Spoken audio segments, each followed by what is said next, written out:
Hello everyone, welcome to Tara IAS. Think IAS, think Tara. My name is Vaishnavi and I'm going to tackle today's The Hindu analysis from 3rd Feb 2025. So let's have a clear analysis of important articles from today's newspaper. So without any further delay, let's start the video. So వీడియోలోకి వెళ్ళే ముందు ఒక చిన్న announcement. మీకు print friendly version of PDF కావాలి అని అనుకుంటే that will be accessible to you through our Telegram channel Tara IAS. So దాని యొక్క లింక్ మీకు పిన్డ్ కామెంట్లో మెన్షన్ చేసి ఉంటుంది. దీంతో పాటు ఇంకో అనౌన్స్మెంట్ ఏంటంటే, సో సండే రోజు మనకు న్యూస్ పేపర్ ఆర్టికల్స్ ఉన్నాయి కాబట్టి, సో పాత వాళ్ళకి ఎలా అయినా తెలుసు, కొత్త వాళ్ళకి చెప్తున్నాను. సో న్యూస్ పేపర్ డిస్కషన్ మేము సండే రోజు చేయం కాబట్టి, so whatever the important articles that are there on Sunday will be discussed as part of Monday session or the coming sessions. Okay, but ఈ వీక్లో సండే ఉన్నవి ఖచ్చితంగా complete చేస్తాం. So as you know, budget అనేది release అయింది రీసెంట్గా along with economic outlook. Okay, so definitely budget articles అనేవి Sunday and Monday, అంటే నిన్న అండ్ ఈ రోజు న్యూస్ పేపర్లో ఎక్కువగా శాతం, లైక్ మోర్ పర్సంటేజెస్ ఆఫ్ బడ్జెటే కదా, బడ్జెట్ ఆర్టికల్స్ ఎక్కువగా ఉన్నాయి. సో అందుకే మేము ఏమనుకున్నామనంటే, let's come up with a separate video on budget rather than covering all the articles in newspaper. Okay, so ఈ రోజు నిన్న వచ్చిన బడ్జెట్ ఆర్టికల్స్ అన్ని along with the budget discussion cover చేస్తాం. So probably tomorrow will come up with the budget video. Okay, so there are 14 important articles that we're going to discuss as part of this video. ఒకటి, కాంగోలో జరుగుతున్న crisis గురించి, Rwanda, M23 rebel groups గురించి చూస్తాం. Dengue outbreak గురించి ఒకటి చూస్తాం. So a new kind of study or prediction which can actually predict dengue 2 months before అనేది ఒక ఆర్టికల్ రావడం జరిగింది, అది చూస్తాం. నెక్స్ట్ వన్ ఈజ్ ఫెన్సింగ్ కి సంబంధించి between India and Bangladesh. And Faasil fuel subsidies గురించి చూస్తాం. సిటిజన్షిప్ లాస్ గురించి చూస్తాం. అండ్ ఆల్సో ట్రంప్ తీసుకొచ్చిన టారిఫ్ వార్స్ గురించి, మెయిన్లీ మెక్సికో, కెనడా, చైనా మీద ఎలాంటి ఇంపాక్ట్ ఉంటుంది. And AI driven genetic testing గురించి చూస్తాం. అండ్ డిఆర్డిఓకి సంబంధించిన ఒక టెస్టింగ్ని చూస్తాం. ఓకే, సో అండ్ ఆల్సో ఈ పర్టికులర్ NVS-02కి సంబంధించిన దాని గురించి చూస్తాం, మాల్ ఫంక్షనింగ్ గురించి. And cryptocurrencies and MG Narega. So these are small articles. So 11, 12 and 13, 14 are small articles. And din tarvata a case study will be discussed based on this particular news. AI driven genetic testing మీద ఒక case study frame చేసి, so దాని మీద discussion అనేది చేశాను. దాని తర్వాత at the end we'll look at some three important keywords that you can directly utilize in your mains answers. Okay, so with this note, let's start the video without any further delay. So let us look at the first article. Crisis in Congo అని ఒక article రావడం జరిగింది. Okay, so మనం 2 days నుంచి M23 rebel group గురించి detail గా చూస్తూనే ఉన్నాం కదా. సో లెట్ సీ దాట్ GS2లో international relations, Africa's geopolitical tensions, the role of UN and peace keeping missions అనే టాపిక్ కి ఈ పర్టికులర్ టాపిక్ ని లింక్ చేసుకోవచ్చు. If you look at the background of this particular crisis, M23 అంటే ఏంటంటే March 23 moment అనమాట. ఇది ఎప్పుడు ఎమర్జ్ అయింది? This was emerged in the year 2012. Okay, after a failed peace deal that took place between Tutsi led rebel group అనమాట. Okay, and also Congolese government ఏదైతే ఉంటుందో దానికి and Tutsi led rebel group కి peace agreement అనేది fail అయిన తర్వాత 2009లో fail అయిన తర్వాత 2012లో ఈ పర్టికులర్ మూమెంట్ అనేది ఎమర్జ్ అయిందనమాట. వాళ్ళ యొక్క క్లెయిమ్స్ ఏంటి, what are the demands? So they claim to protect the rights of the Tutsis అనమాట. ఎవరు? These are the group in the Congo అనమాట. వాళ్ళ యొక్క రైట్స్ గురించి వీళ్ళు పోరాడుతూ ఉంటారు. సో ఏంటంటే వాళ్ళకి గ్రేటర్ అటానమీ కావాలి, బెటర్ పబ్లిక్ రిప్రజెంటేషన్ కావాలి అని డిమాండ్ చేస్తూ ఉంటారనమాట. So what are the past actions? So past లో ఏం యాక్షన్స్ తీసుకున్నారు అని అంటే, దే హ్యావ్ క్యాప్చర్డ్ గోమా అనే ఏరియాని క్యాప్చర్ చేసుకున్నారు 2012లో. But later because of some international pressure they withdrew that particular Goma అనే area. Okay, and they laid down arms temporarily. కానీ 2021 నుంచి దే హ్యావ్ రెజ్యూమ్డ్ ఫైటింగ్ అనమాట. ఓకే, కరెంట్లీ M23 అనే ఈ పర్టికులర్ గ్రూప్ ఏదైతే రెబల్ గ్రూప్ ఉందో, which was funded by Rwanda. Okay, this has recaptured the area called as Goma. So that is where ఈ tensions అనేవి మళ్ళీ రైజ్ అవుతూ వస్తున్నాయి అనమాట. So you can actually look at this particular map in order to have that clarity. Okay, so Rwanda's alleged role చూసుకుంటే, Rwanda is led by Tutsi dominated government under Paul Kagame. Okay, ప్రస్తుతం ఎవరున్నారు అని అంటే Paul Kagame అనే ఒక Tutsi dominated government అనేది Rwanda lead చేస్తుంది అనమాట. సో వీళ్ళు ఏంటంటే M23 గ్రూప్ ఏదైతే ఉంటుందో సో వాళ్ళు ఈ గోమార్ ఏరియాని క్యాప్చర్ చేసుకోవాలి అని చెప్పేసి వాళ్ళకి సపోర్ట్ చేయడం జరుగుతుంది రువాండా వాళ్ళు. Okay, so historically Rwanda was also intervene in the Congo disputes. ఎందుకనంటే they were citing some security concerns and the presence of genocidal Hutu groups in the region అనమాట. అంటే వీళ్ళు ఏమంటున్నారు, సెక్యూరిటీ పర్పస్ కి and also Hutu groups అనే group ఏదైతే ఉంటుందో they are జీనోసైడల్ అని చెప్పేసి వీళ్ళు స్టేట్ చేస్తూ M23 గ్రూప్ ని ఎప్పుడు సపోర్ట్ చేస్తూ వస్తున్నారు అనమాట. So if you look at the historical context Rwandan genocide legacy. So 1994లో ఏమైందంటే రువాండన్ జీనోసైడ్ ఏదైతే ఉందో so this has result in almost 8 lakh deaths అనమాట. So primarily Tutsis in the hands of the Hutu militias. So వీళ్ళ చేతిలో ఎక్కువగా తుత్సీస్ అనే groups వాళ్ళు ఎక్కువగా చావడం జరిగిందనమాట ఈ జీనోసైడ్ లో. సో మెనీ హుతూ ఎక్స్ట్రీమిస్ట్లు ఎవరైతే ఉన్నారో వాళ్ళందరూ కాంగోలోకి వెళ్ళిపోవడం జరిగింది. దీనివల్ల స్పిల్ ఓవర్ కాన్ఫ్లిక్ట్ అనేది చూసామన్నమాట. అంటే సో పక్క దేశాలలో కూడా సివిల్ వార్స్ అనేవి మొదలయ్యాయి because of this. Local Congolese Tutsis took up arms in response, leading to continuous instability అనమాట. కాంగోలీస్ కూడా, సో కాంగోలీస్ లో తుత్సీస్ గ్రూప్స్ ఎవరైతే ఉన్నారో they have also took up the arms in order to respond to the situation. దీనివల్ల instability అనేది పెరిగిందనమాట. So Rwanda అనే ఈ particular ప్రాంతం ఏం చేస్తుందంటే they have accused Congo because Congo అనేది it is harbouring perpetrators of genocide commit చేసే వాళ్ళకి మీరు సపోర్ట్ చేస్తున్నారని చెప్పేసి కాంగోని అక్యూజ్ చేయడం జరిగిందనమాట. So justifying military interventions in the past. So what are the key challenges in resolving this conflict మరి? Okay, so first thing ఏంటంటే ఎథనిక్ టెన్షన్స్ ఇవి. Okay, so the region remains ethnically polarised. Ethnical గా మనం polarisation అనేది చూస్తూనే వచ్చామన్నమాట. So with long standing grievances between Tutsis and Hutus. ఈ రెండు గ్రూప్స్ కి మధ్యలో ఎథనిక్ క్లాషెస్ అనేవి పాస్ట్ లో నుంచి మనం చూస్తూనే ఉన్నాం అనమాట. Okay, so Congo's Tutsi population always remained marginalised. Almost insurgencies ఏవైతే ఉంటాయో లైక్ M23 ఇన్సర్జెన్సీస్ అండ్ ఆల్, వీటికి అన్నిటికీ కాంగో ఈ పర్టికులర్ తుత్సీ గ్రూప్ ఎవరైతే ఉంటారో they are always remaining marginalised అనమాట. Okay, they are contributing to insurgencies. Next regional power struggles చూస్తున్నాం. Rwanda ఏదైతే ఉంటుందో it sees itself as a stabilising force అనమాట. ఓకే, సో బట్ ఏంటంటే స్టెబిలైజింగ్ గా చూపెట్టినప్పటికీ దానిది బట్ ఇండైరెక్ట్ గా ఎక్స్పాన్షనిస్ట్ మోటివ్స్ కి సపోర్ట్ చేస్తూ వచ్చింది ఈ రవాండా అనేది. And the UN and African Union have struggled to mediate the lasting peace given Rwanda's increasing geopolitical influence. Next ఇంకేం చూస్తున్నాం, resource wars and economic factors కూడా ఉన్నాయి. So they are also having posing challenges on solving this issue. Eastern Congo region ఏదైతే ఉంటుందో ఇక్కడ ఎక్కువగా cobalt, కోల్టన్ అనేవి చాలా మినరల్స్ అనేవి మినరల్ రిచ్ ఏరియా అనమాట. ఓకే, సో గ్లోబల్ ఇండస్ట్రీస్ కి అండ్ మెయిన్లీ ఎమర్జింగ్ ఇండస్ట్రీస్ ఏవైతే ఉన్నాయో వాటికి ఈ పర్టికులర్ ఎలిమెంట్స్ అనేవి చాలా important. M23 want to control Goma, ఎందుకంటే గోమా అనేది ఈస్టర్న్ ప్రాంతంలోనే ఉంది కాంగోకి. అక్కడ మనకి ఇది మినరల్ రిచ్ బెల్ట్ అనమాట. So this will help them to get economic leverage on that area. Okay, so కాబట్టి ఇది ఇంకేం చేస్తుంది, ఈ పర్టికులర్ ఏరియాని వాళ్ళ చేతిలోకి తీసుకోవాలనుకోవడం వల్ల కూడా కాన్ఫ్లిక్ట్ అనేది ఫర్దర్ ఫ్యూయల్ అవుతుంది అనమాట. Week కాంగోలీస్ governance and military capacity. కాంగోలీస్ government ఏదైతే ఉంటుందో వాళ్ళ దగ్గర పొలిటికల్ యూనిటీ లేదు, మిలిటరీ స్ట్రెంగ్త్ కూడా అంతగా లేదనమాట. దీనివల్ల ఇంటర్నేషనల్ సపోర్ట్ కూడా వీళ్ళకి రావట్లేదు. కరప్షన్ ఎక్కువగా ఉంటుంది వాళ్ళ గవర్నెన్స్ లో, poor governance and also counter insurgency efforts కూడా చాలా మినిమల్ గా ఉన్నాయన్నమాట. So these are the different challenges because of which we're not able to, they are not able to solve this particular issue. So what is the role of international community in this issue? UN ఏమంటుంది? UN ఏం చేస్తుందంటే piece keeping forces ఏవైతే ఉంటాయో so అక్కడ deploy చేయడం జరిగిందనమాట. But they have failed to prevent this M23 offence. Okay, western powers like USA and European union ఏవైతే ఉన్నాయో డిప్లొమాటిక్ నెగోసియేషన్స్ కి సపోర్ట్ చేయడం జరిగిందనమాట. బట్ చాలా మట్టుకు రిలక్టెంట్ గానే ఉన్నారు. సో డైరెక్ట్ మిలిటరీ ఇంటర్వెన్షన్స్ లో వాళ్ళు ఏం జోక్యం చేసుకోవట్లేదు అనమాట. ఆఫ్రికన్ యూనియన్ ఏదైతే ఉంటుందో సో ఇదేంటంటే సీజ్ ఫైర్ అగ్రిమెంట్ కి రావాలి అని చెప్పేసి సజెస్ట్ చేసింది. బట్ దాని యొక్క ఎన్ఫోర్స్మెంట్ అనేది ప్రాపర్ గా జరగట్లేదు. సీజ్ ఫైర్ సైన్ చేసుకుందామన్నా ప్రాపర్ గా ఇంప్లిమెంటేషన్ లోకి రావట్లేదు అనమాట. ఓకే, సో మరి ఈ ఏరియాలో మనకు పీస్ రావాలంటే what should be the way forward, ఏం చేస్తే బాగుంటుంది? రువాండాలో మనకి డిప్లొమాటిక్ ఎంగేజ్మెంట్ అనేది ఇంపార్టెంట్ అనమాట.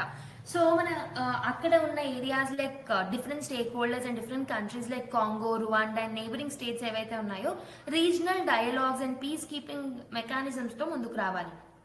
ఇంటర్నేషనల్ లెవెల్లో మీడియేషన్ అనేది అవసరం to address this particular security concerns and addressing ethnic conflicts and inclusion. So the root cause ని కూడా మనం అడ్రస్ చేయగలగాలి.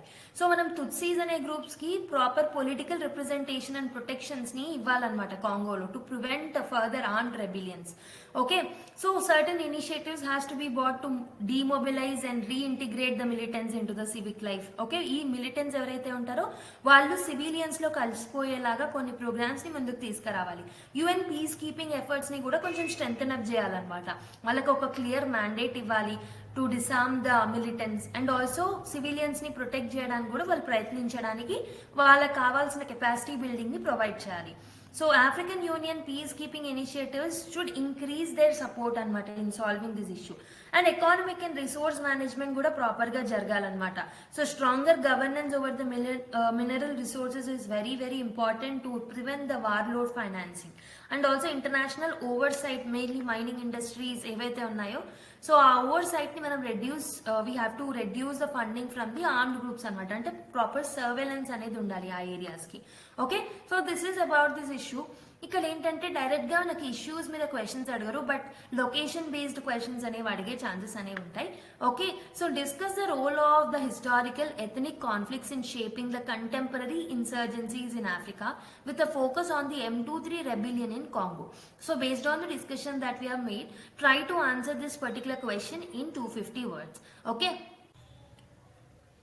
సో మీ క్వశ్చన్ ఎలా అడగొచ్చు అని అంటే Goma which is seen in the news is a conflict zone present in which country అని చెప్పేసి అడగొచ్చు. లేకపోతే it's a conflict between which countries అని అడగొచ్చు. లేదా లొకేషన్ వైజ్ క్వశ్చన్స్ కూడా అడగొచ్చు. సో దిస్ ఇస్ గోమా అనమాట. గోమా అనేది నార్త్ కివూలో ఉంటుంది which is in the eastern part of the Democratic Republic of Congo and గోమాకి డైరెక్ట్ రువాండాతో బార్డర్ అనేది ఉంటుంది అనమాట. సో ఇక్కడ మీరు గుర్తుపెట్టుకోవాల్సింది ఏంటంటే DRC that is Democratic Republic of Congo is surrounded by 9 countries అనమాట. ఒకటి వచ్చేసి వెస్ట్ సైడ్ లో సో మనకి ఈ పర్టికులర్ ఏరియా డిఆర్సీ అనుకుందాం. Okay, imagine this is DRC. So మనకి దీని వెస్టర్న్ సైడ్ ఏది ఉంటుంది అంటే రిపబ్లిక్ ఆఫ్ కాంగో అనేది ఉంటుంది అనమాట. ఓకే, నార్థన్ సైడ్ ఏది ఉంటుంది అంటే African Republic, Central African Republic అనేది నార్త్ సైడ్ బార్డర్ అయి ఉంటుంది ఈ పర్టికులర్ ఏరియాకి. ఓకే, నెక్స్ట్ వచ్చేసి South Sudan to the north east. So north east లో సౌత్ సుడాన్ అనేది ఉంటుంది. అండ్ నెక్స్ట్ వచ్చేసి east side Uganda and Rwanda and also Burundi. ఈ 3 కంట్రీస్ అనేవి ఈస్టర్న్ సైడ్ ఉంటాయి అనమాట. And also across the Tanganyika lake Tanzania అనేది కూడా ఉంటుంది eastern side. South eastern side వచ్చేసి జాంబియా అనేది ఉంటుంది. సౌత్ వచ్చేసి అంగోలా అనేది ఉంటుంది. So once look at the map. ఓకేనా, ఒకసారి మీరు మీ మ్యాపింగ్ బుక్ కి ఓపెన్ చేసేసి DRC location and bordering areas and 9 countries ఏవైతే ఉన్నాయో ఒకసారి చూడండి. Okay, now let's go to another news.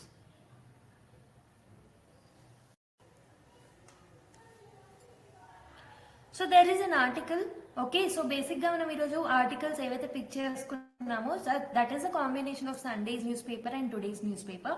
So whatever the budget articles that are there, so we're going to come up with one specific session on Indian budget, okay, for 2025 to 2026. So that's why we have skipped all the important budget articles from today's newspaper and yesterday's newspaper, so that మేమంతా ఒకే వీడియోలో మీకు cover చేద్దామని. Okay, so మిగతా ఏవైతే important న్యూస్లు ఉన్నాయో అవి మాత్రమే నిన్నటివి ఈ రోజువి కలిపి మనము కవర్ చేస్తున్నాం ఈరోజు. Okay, so dengue warning system predicts risk 2 months in advance అని ఒక ఆర్టికల్ రాయడం జరిగింది.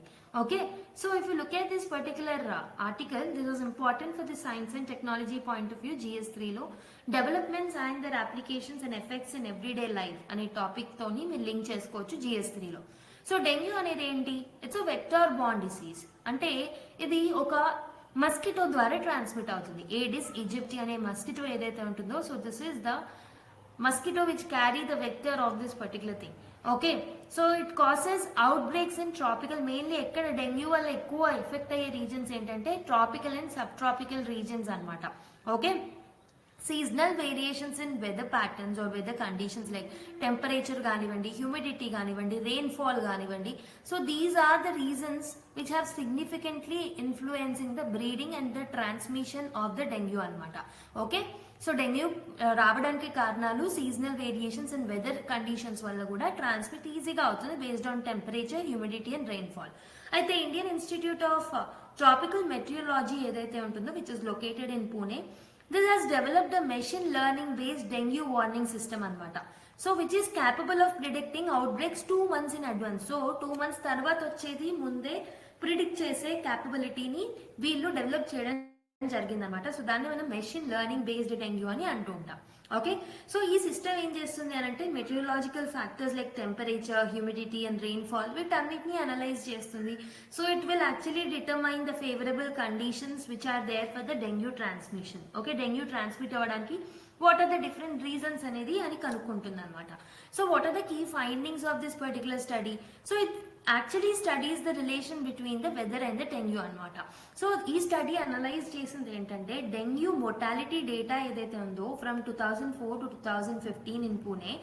సో ఇట్ హ్యాస్ ఈ particular study it has identified certain observations. ఒకటి వచ్చేసి impact of rainfall on dengue transmission. So బేసిక్గా మోడరేట్ రెయిన్ఫాల్ ఏదైతే ఉంటుందో which is spread throughout the monsoon season, దీనివల్ల హయ్యర్ ఇన్సిడెన్స్ ఆఫ్ డెంగ్యూ అనేది ఉంటుంది when you're comparing with the heavy or extreme rainfall. అంటే moderate rainfall throughout the monsoon season ఉన్నప్పుడు ఎక్కువగా dengue వచ్చే అవకాశాలు ఉంటాయి అన్నమాట. So heavy rainfall that is more than 150 millimeter per week ఆ రెయిన్ఫాల్ ఏదైతే ఉంటుందో ఈ 150 mm కన్నా ఎక్కువ రెయిన్ఫాల్ వచ్చినప్పుడు eggs of mosquitoes will get flushed away and larvae will also get flushed away అనమాట. దానివల్ల డెంగ్యూ కేసెస్ అనేవి డిక్లైన్ అవుతాయి. So reduction in the mosquito population at the beginning of the monsoon season can be seen. So however persistent moderate rainfall, ఒకవేళ moderate rainfall throughout the season మనకు ఉంటే మాత్రం water pockets ని stagnate చేస్తుంది, create చేస్తుంది. కాబట్టి so mosquito breeding కి ఇది ఒక ఐడియల్ కండిషన్ అనమాట. దీనివల్ల కూడా మనకు డెంగ్యూ కేసెస్ అనేవి పెరుగుతూ ఉంటాయి. So what is the role of temperature మరి? So we have seen the role of rainfall. Next we have to look at is role of the temperature. Higher temperature when it is more than 27 degrees Celsius, దీనివల్ల hatching rate of the mosquito eggs will increase. Okay, biting frequency of Aedes aegypti mosquitoes will also get increased and the survival of dengue virus inside the mosquito's body, making transmission more effective when temperature is more than 27 degrees Celsius అన్నమాట. Okay, మరి humidity వల్ల ఎలాంటి influence ఉంటుంది? So ఒకవేళ humidity అనేది if it is between 60% to 78%, so this provides an optimal condition for the survival of the adult mosquitoes and frequency of dengue outbreaks కూడా పెరుగుతాయి if humidity is between 60 to 78% అనమాట. So ఒకవేళ humidity తక్కువ ఉంటే మాత్రం dehydration అనేది కలుగుతుంది. So forces which will force mosquito to extract more blood. So virus transmission అనేది కూడా పెరుగుతుంది అనమాట ఒకవేళ లో హ్యూమిడిటీ అనేది ఉన్నా. Okay, because of the dehydration and all. So what are the implications of this particular study? ఈ study ద్వారా మనం ఏం చేయొచ్చు అని అంటే predictive modelling for dengue control is known.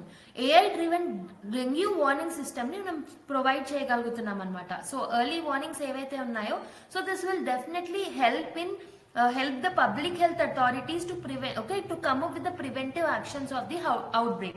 Okay, ఇది ఎక్కడెక్కడ మనకి హెల్ప్ చేస్తుంది? సో స్ట్రాటజిక్ మస్కిటో కంట్రోల్ మెజర్స్ని మేము తీసుకురాగలుగుతాము. సో సచ్ యాజ్ ఫాగింగ్ కానివ్వండి, లార్విసైడ్ అప్లికేషన్ కానివ్వండి, బ్రీడింగ్ సైట్స్ని ఎలిమినేట్ చేయడం కానివ్వండి, ఇవన్నీ స్టెప్స్ మనం ముందుగానే తీసుకురావచ్చు. So this is one implication of this particular study. So hospital ప్రిపేర్నెస్ని కూడా మనం స్ట్రెంథన్ అప్ చేయొచ్చు because of this early detection and all. Okay, community engagement and awareness క్యాంపెయిన్స్ని కూడా మనం ఎంకరేజ్ చేయొచ్చు meanwhile. Okay, so we can addressing climate change in public health. So ee study lo inkem highlight chestunarante, this study is also highlighting about how the climate variability including the fluctuations in the rainfall patterns, temperature, dini valla vector borne diseases anevi ela impact avutayi anedi kuda ee study cheptundi anamata. So climate change anedi intensify ayina koddi monsoonal patterns anevi erratic ga maartayi. Dini valla em avutundi, we cannot predict. Okay, dengue outbreaks ని predict చేయడం కష్టం అవుతుంది అనమాట, because of the climate change, because of the erratic monsoonal patterns. Government and policy makers ఖచ్చితంగా climate resilience ని public health strategies తో integrate చేస్తే we can help the policy makers to get predictability of the dengue outbreaks అనమాట. Okay, so ఈజీగా predict చేయగలుగుతాం if we're actually tackling the climate change. So what are the challenges in implementing the dengue early warning system? So dengue early warning system తీసుకురావడంలో ఎలాంటి challenges మనం ఎదుర్కొంటాం? ఒకటి వచ్చేసి data and model accuracy అనమాట.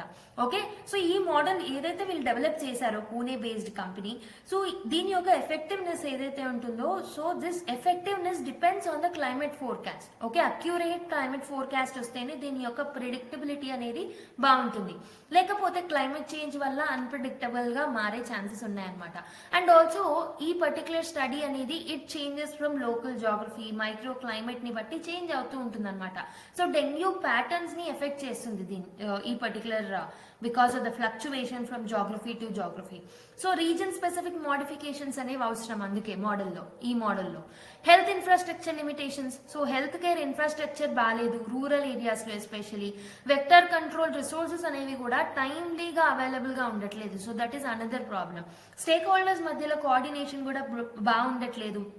Okay, there are different stakeholders and there is need of coordination between the different stakeholders. For example, meteorological agencies ki, public health departments ki, local municipal bodies ki proper coordination అనేది ఉండాలన్నమాట. Bureaucratic delays ఉన్నా, fragmented governance ఉన్నా, ఈ preventive actions లో తీసుకునే steps అనేవి slow down అవుతాయి. Next public awareness and community participation. So public non compliance or mosquito control measures అనేవి పబ్లిక్ పట్టించుకోవట్లేదు అనుకోండి, definitely it will pose certain challenges to overcome this problems. Okay, కాబట్టి education campaigns అనేవి must. Okay, what should be the way forward? ఏం చేస్తే ఇలాంటి out breaks ని, ఇలాంటి ఛాలెంజెస్ ని అన్నిటిని మనం ఎదుర్కోవచ్చు అంటే, AI based disease prediction systems ని స్ట్రెంథెన్ అప్ చేయాలి. డెంగ్యూ వార్నింగ్ సిస్టమ్స్ ని మల్టిపుల్ సిటీస్ లో స్కేల్ అప్ చేయాల్సిన అవసరం అయితే ఉంది. So there is a need for using the big data analytics and also artificial intelligence in order to come up with the improved prediction models. Real time health డేటాని మనం తీసుకురావచ్చు and we can integrate with the health policies అనమాట. Government health policies should actually incorporate AI driven forecasting models, effective disease management, వీటన్నిటిని policies లో integrate చేయాల్సిన అవసరం అయితే ఉందన్నమాట. మెడికల్ సోర్సెస్ ని కూడా, రిసోర్సెస్ ని కూడా ర్యాపిడ్ గా డిప్లాయ్ చేయాల్సిన అవసరం అయితే ఉంది. Okay, and climate resilient public health strategies తో ముందుకు రావాలి.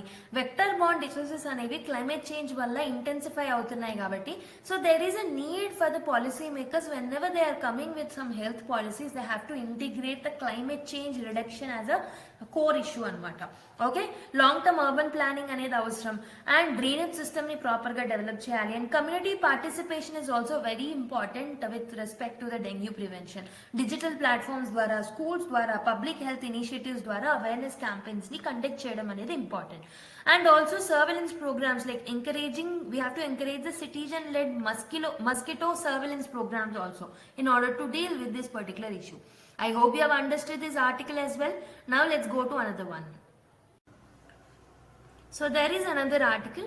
Why is there a row over border fencing అని ఒక ఆర్టికల్ రావడం జరిగింది. Let's analyze this article. So before that, let me tell you the syllabus mapping of this particular topic. ఇది మనకి India and its neighbourhood relations, bilateral agreements and border management అనే ఏరియాతో మనం link చేసుకోవచ్చు GS2లో. Okay, what is the current status of the border fencing? Ministry of Home Affairs ఏదైతే ఉంటుందో 2023 to 2024 report ఏం చెప్తుంది అని అంటే, it states that almost 3,196 kilometres, that is 78% of the India Bangladesh border ఏదైతే ఉంటుందో దట్ హ్యాస్ బీన్ ఫెన్స్డ్ అని చెప్పేసి ఒక రిపోర్ట్ ఇవ్వడం జరిగిందనమాట. సో ఈ బార్డర్ అనేది 5 ఇండియన్ స్టేట్ ద్వారా పాస్ అవుతూ ఉంటుంది: Assam, Meghalaya, Mizoram, Tripura and West Bengal. So BSF guards this particular border through 6 frontiers, mainly manaki Assam frontier nunchi, Meghalaya frontier nunchi, Mizoram and Chachar frontier. Okay, Kachar or Chachar, I'm sorry for the pronunciation again. Tripura frontier and North Bengal frontier and the South Bengal frontier. ఈ areas నుంచి మనకి BSF ఎవరైతే ఉన్నారో so they will guard this India Bangladesh border అనమాట. Mainly ఎన్ని states నుంచి pass అవుతుంది? 5 Indian states నుంచి ఈ బార్డర్ అనేది పాస్ అవుతుంది. Okay, so what are the challenges in fencing? ఈ ఆర్టికల్లో మనకు కొన్ని ఛాలెంజెస్ ని మెన్షన్ చేయడం జరిగింది. ఒకటి వచ్చేసి జియోగ్రఫికల్ బ్యారియర్స్ అన్నమాట. సో మధ్యలో ఫెన్సింగ్ చేసే మధ్యదారులలో రివర్స్ అండ్ చార్ట్స్ అంటే సిల్ టైడ్ లైన్స్ అనేవి ఉన్నాయన్నమాట. సో ఇవేంటి న్యాచురల్ ఆబ్స్టికల్స్ గా మారాయి. దీనివల్ల ఫెన్స్ కన్స్ట్రక్షన్ అనేది చాలా డిఫికల్ట్ గా మారింది. Okay, so Ichamati and Padma rivers ఏవైతే ఉన్నాయో అవి మాత్రం న్యాచురల్ బార్డర్స్ గా సదర్న్ బెంగాల్ ఫ్రంటియర్ లో మనకు ఉంటున్నాయి అనమాట. అండ్ ఆల్సో బార్డర్ పాపులేషన్ నుంచి కూడా చాలా రెసిస్టెన్స్ అనేది మనం ఫేస్ చేస్తున్నాం. Okay, so the people who are living near to the border, so they are relying on the cross border land అనమాట, ఫార్మింగ్ కోసం, ఎకానమిక్ యాక్టివిటీస్ కోసం. సో ఫెన్సింగ్ ఏదైతే ఉంటుందో దీనివల్ల వాళ్ళ యొక్క ట్రెడిషనల్ ల్యాండ్ యాక్సెసిబిలిటీ అనేది తగ్గిపోతుంది. Next, fencing across the regions will cause some disparities. మేఘాలయలో 83% ఆఫ్ బార్డర్ అనేది ఉంది. This is has been fenced. Okay, out of 443 kilometres 83% already fence చేశారు. సౌత్ బెంగాల్లో 44%, దట్ ఈస్ 913 కిలోమీటర్స్ లో 405 కిలోమీటర్స్ ని ఫెన్స్ చేయడం జరిగింది అనమాట, because of it's riverine nature. Okay, ఒక్కొక్క ఏరియాలో అక్కడ ఉన్న న్యాచురల్ బౌండరీస్ కానివ్వండి, అక్కడ ఉన్న ఏరియాస్ ఏవైతే ఉన్నాయో they are not feasible sometimes. So అలా డిస్పారిటీస్ అనేవి ఫెన్సింగ్ లో చూస్తున్నాం across the region. So what is the protocol for border fencing? 1975 లో joint India Bangladesh guidelines అనేవి తీసుకొచ్చామన్నమాట about the border fencing. Okay, so ఈ పర్టికులర్ గైడ్ లైన్స్ ప్రకారం they have establish that after the identifiable boundary is fixed, ఒకవేళ identifiable boundary fix country ఏం చేయొచ్చు అంటే they can station neither country, I mean a country అయినా they can station permanent security forces within 150 yards of the line మాత్రమే వాళ్ళు వాళ్ళ యొక్క permanent security forces ని అక్కడ స్టేషన్ చేయాల్సిన అవసరం అయితే ఉందన్నమాట. Okay, so post this no border post shall be constructed until the final demarcation is done and the disputes are resolve. So recent tensions ఏమున్నాయి మరి? ఈ బిఎస్ఎఫ్ కానీ బంగ్లాదేశ్ బార్డర్ గార్డ్స్ కానీ they have had some disagreements regarding this particular fencing. So BSF ఏం చెప్తుంది అని అంటే fencing అనేది మా ఇండియాలో ఇన్ఫిల్ట్రేషన్ కాకుండా అండ్ ఆల్సో స్మగ్లింగ్ యాక్టివిటీస్ జరగకుండా ఆపుతుంది అని బిఎస్ఎఫ్ వాళ్ళు చెప్తే, బీజేపీ వాళ్ళు ఏం చెప్తున్నారు, దట్ ఈస్ బంగ్లాదేశ్ సైడ్ వాళ్ళు ఏం క్లెయిమ్ చేస్తున్నారంటే they are saying that fencing should allow or should follow the mutual agreement. Fencing చేయాలంటే రెండు కంట్రీస్ మాట్లాడుకొని చేయాలి. So why you are taking stand అని వాళ్ళు అంటున్నారు అనమాట. So what is the better option, what lies ahead? Okay, government push for complete fencing. Indian government ఏంటంటే it is aiming to close the remaining gaps in the bordering fencing. Almost మనం చేసాం కదా, so ఇంకా మిగతా gaps ఏవైతే ఉంటాయో వాటిని fulfil చేయాలనే ఇండియన్ గవర్నమెంట్ ఉందన్నమాట. ఓకే, ఈవెన్ వెస్ట్ బెంగాల్లో కూడా the cabinet of West Bengal has approved 0.9 acres of land in Karimpur for the BSF fencing. Okay, so but కొన్ని ఏరియాస్ లైక్ రాజ్శశి, మాల్దా, కోచ్ బిహార్ ఏవైతే ఉన్నాయో అక్కడ మాత్రం కొన్ని ఫెన్సింగ్ డిస్ప్యూట్స్ అనేవి నడుస్తున్నాయి. Okay, so the next step is the diplomatic efforts to ease the tension. So BSF and BJP ఏవైతే ఉన్నాయో both sides have to come up with some diplomatic efforts to de-escalate the tensions that are there. Okay, the ideological clash ఏదైతే ఉంటుందో వాటిని solve చేసుకోవాలి through diplomatic engagement. Okay, and director general level talks ని conduct చేసుకోవాలన్నమాట. And also border management లో టెక్నాలజీని కూడా use చేయొచ్చు. High technological solutions like flood lights, cameras, drones. Okay, ఈ పర్టికులర్ ఏరియాస్ ని అన్ఫెన్స్డ్ ఏరియాస్ ని మానిటర్ చేయడానికి టెక్నాలజీని కూడా మనం యూజ్ చేసుకోవచ్చు. సైమల్టేనియస్ కోఆర్డినేటింగ్ patrols ని కూడా డెవలప్ చేయాలి to curb the cross border crimes. Okay, but there are some challenges in the India Bangladesh border management. అసలు ఫెన్సింగ్ చేస్తున్నామంటే దెర్ ఆర్ సమ్ ఛాలెంజెస్ కాబట్టి. ఓకే, ఒకటి వచ్చేసి ఇల్లీగల్ మైగ్రేషన్, ఇమిగ్రేషన్ అనేది చూస్తున్నాం అనమాట along the borders. So there is a smuggling of cattle that is taking place, arms, drugs and fake currency ఇవన్నీ స్మగుల్ అవుతున్నాయి అనమాట through that borders. Illegal immigration అనేది కూడా బంగ్లాదేశ్ నుంచి ఇండియాకి రావడం జరుగుతుంది. This will actually put strains on the resources that are there, political and social challenges కి దారి తీస్తుంది. And next one is humanitarian concerns. Okay, many families ఎవరైతే ఉన్నారో who are residing on both sides of the border, so making cross border movement essential for social and economic reasons. So దీనివల్ల మనకి చాలా lot of issues, other issues okay కూడా రావడం జరిగింది. For example Rohingya refugee crisis తో మనం బాధపడుతున్నాం. So this will actually pose some complexity to the border security. Political differences కూడా రైజ్ అవుతున్నాయి because of the borders.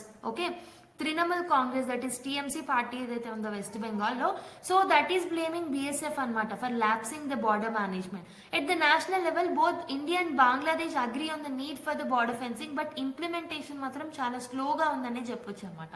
Okay, so what should be the way forward, ఏం చేస్తే బాగుంటుంది మరి? ఓకే, బ్యాలెన్స్డ్ బార్డర్ మేనేజ్మెంట్తో మనం ముందుకు రావాలి. Fencing should be prioritising the security. Okay, we have to prioritise the security of India అనమాట, while ensuring the humanitarian concerns on the other hand. So అంటే రెండింటిని బ్యాలెన్స్ చేస్తూ స్ట్రాటజిక్ ఐడియాస్తో మనం ముందుకు రావాలి. సో డెసిగ్నేటెడ్ బార్డర్ క్రాసింగ్ పాయింట్స్ని develop చేయాలన్నమాట for the local communities, which will minimise the disruptions that are there as of now. Bilateral ties ni strengthen up చేసుకోవడం కూడా other solutions. So we have to continue our diplomatic discussions to resolve the disputes amicably, and also bilateral trade agreements తో కూడా మనం ముందుకు రావాలి. Technological integration like AI based surveillance, smart fencing, remote monitoring, drones, వీటన్నిటితో కూడా మనము security of ఇండియాని మనం కాపాడుకోవచ్చు. Okay, so this is about this particular article. Now let's go to another one. So next one, how much in subsidies do fossil fuel receives అని చెప్పేసి analyse చేశారు ఈ ఆర్టికల్. Let's see that. ఇది మన GS3లో environmental pollution and degradation, sustainable development and its impact on economy, వీటి మీద మనకి లింక్ చేసుకోవచ్చు. So if you look at the issue, fossil fuels అనేవి దే ఆర్ ఆఫెన్ సబ్సిడైజ్డ్ గ్లోబల్గా. సో కాబట్టి అవి చీపర్గా మారాయి అనమాట then the renewable energy sources that we're striving for. So దీనివల్ల క్లీన్ ఎనర్జీ వైపు ట్రాన్సిషన్ అనేది చాలా స్లో డౌన్ అవుతుంది. Okay, depending on how subsidies are define, estimating range from $1 trillion to $7 trillion annually మనము సబ్సిడీస్ ఇవ్వడానికి ఖర్చు పెడుతున్నాం on the fossil fuels. Okay, so countries that are large fossil fuel producers like Saudi Arabia, Turkmenistan, Libya, వీళ్ళు ఏంటంటే higher per capita సబ్సిడీస్ని fossil fuels మీద పెట్టడం జరుగుతుంది అనమాట. So what are the types of the fossil fuel subsidies that are there throughout the world? ఒకటి వచ్చేసి explicit subsidies అనమాట. So as of 2022 explicit subsidies are almost $1.5 trillion. అంటే direct government payments to the fossil fuel producers అని జరుగుతుంది అనమాట. So fossil fuels ని చీపర్గా మార్చడానికి either producers కి లేదా కన్స్యూమర్స్ కి సబ్సిడీస్ అనేది గవర్నమెంట్ డైరెక్ట్ గా ఇస్తుంది. 80% ఆఫ్ దీస్ సబ్సిడీస్ ఏవైతే ఉన్నాయో అవి కన్స్యూమర్స్ కి వెళ్తున్నాయి అనమాట, సో దట్ వాళ్ళ చేతిలోకి ఫ్యూయల్ ప్రైసెస్ అనేవి తక్కువగా దొరకాలని. వైల్ 20% ఏమో ప్రొడ్యూసర్స్ కి వెళ్తున్నాయి for the lower extraction cost. And next one is implicit subsidies అనమాట. Almost $7 trillion worth implicit subsidies అనేవి ఉన్నాయి with regards to the fossil fuel subsidies. అంటే ఫాసిల్ ఫ్యూయల్ ప్రైజెస్ మీద డైరెక్ట్గా కాకుండా ఎక్స్టర్నల్ కాస్ట్ మీద సబ్సిడీస్ అనేవి ఉంటే వాటిని మనం ఇంప్లిసిట్ సబ్సిడీస్ అంటాం. For example air pollution damages ఏవైతే ఉన్నాయో that is actually contributing 30% of the total thing. Climate change contributes 30%. And also road congestion and accidents ఏవైతే ఉన్నాయో which is caused by the fossil fuel use, so దానికి ఇచ్చే subsidies almost 17% ఉన్నాయి. అంటే these are not subsidies, actually these are like implicit cost which are not accounted for in the fossil fuel prices. So ఇవన్నీ damages create చేస్తున్నాం కదా మనం fossil fuel usages వల్ల. దీనివల్ల మనం ఎంత నష్టపోతున్నాం? ఆల్మోస్ట్ $7 trillion ని నష్టపోతున్నాం. And we're not charging even a single penny from the producers or consumers for using the fossil fuels అనమాట. సో దానివల్ల ఆల్మోస్ట్ $7 trillion నష్టపోవడం జరుగుతుంది. సో ఈ పర్టికులర్ కాస్ట్ అని ఇంటర్నలైజ్ చేస్తే through taxes on emissions fossil fuel prices అనేవి ఇంకా significant గా రైజ్ అవుతాయి ఒకవేళ వీటన్నిటిని కౌంట్ చేసుకొని మనం ఫాసిల్ ఫ్యూయల్స్ ని అమ్మితే. Okay, so definitely the final cost or the final price of the fossil fuels will rise up. Countries wise breakdown of subsidies మనం చూసుకుంటే major fossil fuel producers like Saudi Arabia, Turkmenistan, Algeria and Libya ఏవైతే ఉన్నాయో almost $500 per capita ఖర్చు చేస్తున్నాయి on subsidies. Developed countries like US and European nations ఏవైతే ఉన్నాయో they're almost contributing $300 per person on the subsidies of this particular thing. India is also spending around $3 per person anamata, which is among the lowest thing. So what are the challenges in the fossil fuel subsidies? Okay, fossil fuel subsidies ని reduce చేయడంలో what are the different challenges? ఒకటి వచ్చేసి economic and the social impact. So subsidies ఏం చేస్తాయి అంటే fuel కాస్ట్లను తగ్గిస్తాయి అనమాట ఫర్ హౌస్ హోల్డ్స్. సో దానివల్ల ఎనర్జీ అనేది అఫోర్డబుల్ గా మారుతుంది, మెయిన్లీ లోవర్ ఇన్కమ్ పాపులేషన్స్ కి. సబ్సిడీస్ ని రిమూవ్ చేస్తే ఇన్ఫ్లేషన్ అనేది పెరుగుతుంది, ట్రాన్స్పోర్టేషన్ కాస్ట్లు అనేవి పెరుగుతాయి. ఓకే, దానివల్ల పూర్ పీపుల్ మీద ఎక్కువ ఇంపాక్ట్ అనేది పడుతుంది. Next important thing is political resistance. So governments are facing backlashes from the industries and public ప్రొటెస్ట్లను చూస్తున్నాం ఒకవేళ ఫ్యూయల్ ప్రైసెస్ అనేవి హైక్ అవుతాయి. Fossil fuels dependent economies like India ఏవైతే ఉన్నాయో, so they definitely requires the subsidies on it, లేదంటే public protest చూస్తాం. Energy security concerns. So fossil fuel subsidies ఏవైతే ఉన్నాయో ఇవి స్టేబుల్ ఎనర్జీ సప్లైని ఎన్షూర్ చేస్తాయి. సో దానివల్ల we can protect against the global oil prices volatility also. Okay, ఒకవేళ సబ్సిడీస్ని ర్యాపిడ్గా రిమూవ్ చేసామనుకోండి, so this will lead to energy shortages in the developing countries. దానివల్ల వాళ్ళు డెవలప్ అవ్వలేరు. Okay, transport sector and many other sectors which are directly or indirectly linked with the fossil fuel usage will get impacted in the developing countries, which impacts the poor and the vulnerable section people. Way forward ఏం చేస్తే బాగుంటుంది, how we can phase out the subsidies and what are the sustainable alternatives అంటే ఒకటి వచ్చేసి consumer సబ్సిడీస్ని ర్యాపిడ్గా కాకుండా గ్రాడ్యువల్గా reduce చేయాలన్నమాట. Okay, so we have to target subsidy removal. Okay, first of all we have to protect the vulnerable population while encouraging a shift to the renewable energies anamata. Okay, redirect funds ane manam ivvali fossil fuel subsidies nunchi cleaner energy development వైపు అడుగులు పెట్టాల్సిన అవసరం అయితే ఉంది. Carbon pricing implementation అనేది చేయాలి, carbon taxation అనేది వేయాలి, like carbon tax, pollution tax. So దీని వల్ల we can internalise the environmental cost. Implicit subsidies ఏవైతే ఉంటాయో వాటి నుంచి వచ్చే నష్టాలను మనం తగ్గించవచ్చు. Countries like Sweden and Canada are actually successfully implementing the carbon pricing mechanisms. And renewable energy investments లో ప్రమోట్ చేయాలి, like solar, wind, hydro energies లో. So they can act as alternatives. And electric vehicles లాంటివి కూడా వాటిల్లో కూడా మనం incentives ని provide చేయాల్సిన అవసరం అయితే ఉంది. And we have to come up with green infrastructure. Global climate policies ని కూడా మనం స్ట్రెంథెన్ అప్ చేయాలి. We have to encourage international agreements, okay, to phase out the fossil fuel subsidies. And financial mechanisms ని కూడా తీసుకురావాలి to help the developing nations ఏవైతే ఉన్నాయో to transition towards the cleaner energy అనమాట. Okay, I hope you have understand how fossil fuels are leading to the total subsidy, per capital subsidy అసలు ఎలా rise అవుతుందని చూసాం. So this is actually challenging us to go towards the renewable energy. Okay, now let's go to another article. So let's analyze another articles. What citizenship laws do countries follow?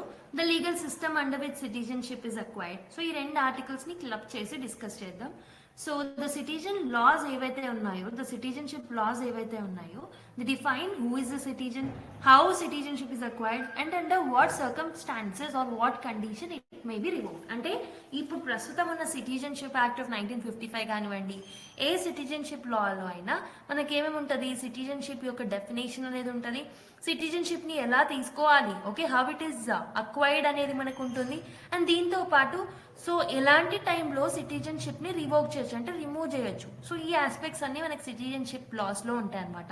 So what are the two main principle of the citizenship worldwide లో చూసుకుంటే, so ఒకటి వచ్చేసి jus soli అంటే right of soil, ఇంకొకటి jus sanguinis అంటే right of blood అనమాట.